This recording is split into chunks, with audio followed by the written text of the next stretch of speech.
ଧବଳା ଶାନ୍ତି ଗଚ୍ଛତି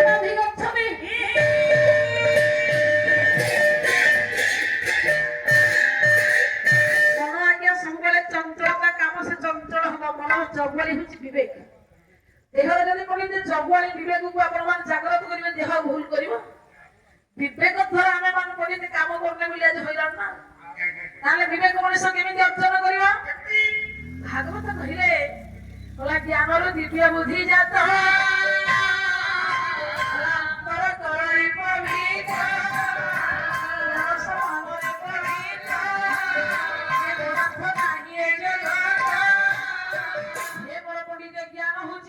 জ্ঞান যদি প্রত্যেক হয় তাহলে মন স্থির হয়ে যায়।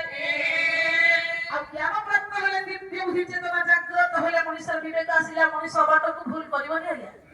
ସେଥିପାଇଁ କବି ଲେଖିଲେ ଭଗବାନ ବ୍ୟାସ ପ୍ରତ୍ୟେକ ଜୀବ ଯଦି ଅସଂଶୟ ମହାବାହୁ ମନୋବୃତ୍ତି ଗ୍ରହଣ ଅଭ୍ୟାସ ଋତୁ କୌନ୍ତେୟ ଭଗବାନ କୃଷ୍ଣ ଅର୍ଜୁନକୁ ବୁଝେଇଲେ ହେ କୌନ୍ତେୟ ମଣିଷ ଅଭ୍ୟାସ ଦ୍ୱାରା ମନକୁ ସ୍ଥିର କରି ଜ୍ଞାନ ଦ୍ୱାରା ମଣିଷ ମନକୁ ନିୟନ୍ତ୍ରିତ କରି ଧୀର ସ୍ଥିର ମନକୁ ସବୁବେଳେ ସୁଚିତ ସୁମଧୁର କରିବାକୁ ହେଲେ ତୋତେ ଜ୍ଞାନ